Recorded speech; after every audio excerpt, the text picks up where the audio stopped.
Welcome to the post-mortem from the Happy Valley meeting. Very disappointing night. Our cause wasn't helped really with the bad fall. We lost a couple of senior riders. We lost a couple of acclaiming apprentices, and they were riding our chances. We finished up with horses that should have had 55 kilos, carrying 59 and things like that. So certainly didn't help our cause. No excuses really at the end of the day. The one we liked in the last ran poorly. Anglin probably shouldn't have been riding. He was involved in the fall. He was past fit to ride. He sat on the thing in the last like a bag of shit all the way down the straight. He could hardly sit on it. So how they've passed him fit to ride, I don't know. But anyway, we line up next week with a couple of jackpots. The TT didn't go off, so we'll get a bite at the cherry there. Race 1. Really the best was pretty solid, settled off the speed and come running home through a gap. It was a nice enough win. Niku settled midfield, got a bit of a check in the back straight and come storming home, just missed.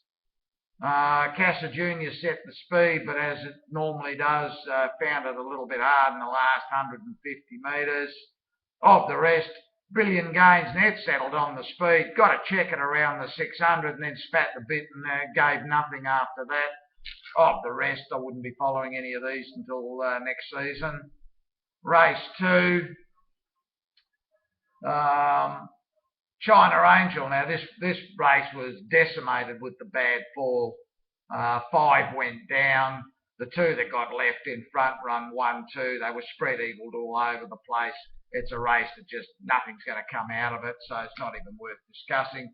The catastrophe for us was that, unfortunately, 3 of our main anchors were ridden by guys in this and claiming apprentices, so we lost the big advantage. But the race itself, China Angel won easy enough, but I wouldn't be taking too much guide out of this. Race 3, slowish tempo early, and then they quickened up mid-race. Naughty Baby got the best run in transit. Brave Brother was down on the rails. This was one that was disadvantaged with the riding change. Ma Wing went on it. He's powerless. It's got beaten in a photo finish, killed one of our parlay tickets. All we needed to do was run a place. The winner, it was strong enough. It's won its race for this season. Ocean Roar fought on strongly after setting a good tempo. It was a reasonable run. Of the rest, I wouldn't be following any of these until the end of the season.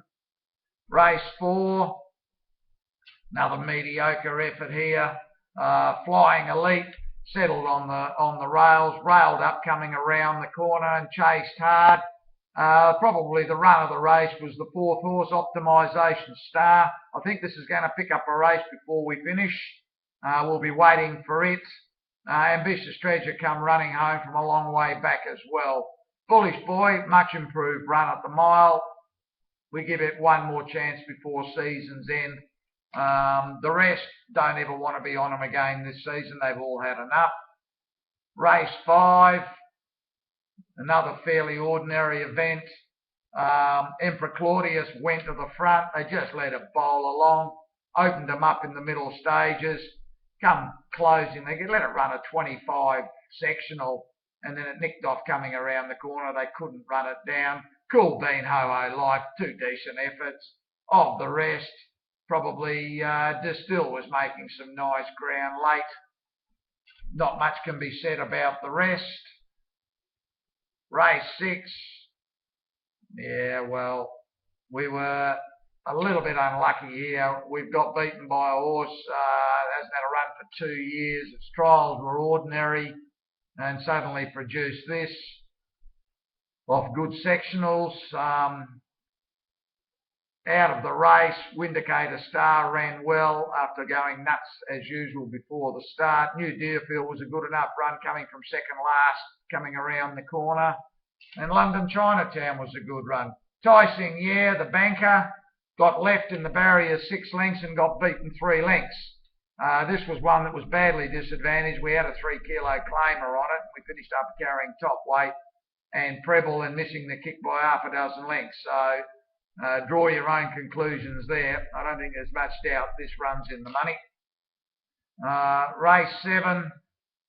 This one, well, settled back off the speed, Golden Harvest. It was 3 wide. He managed to slot it in going down the back, put him away at the 250. Absolutely bolted in.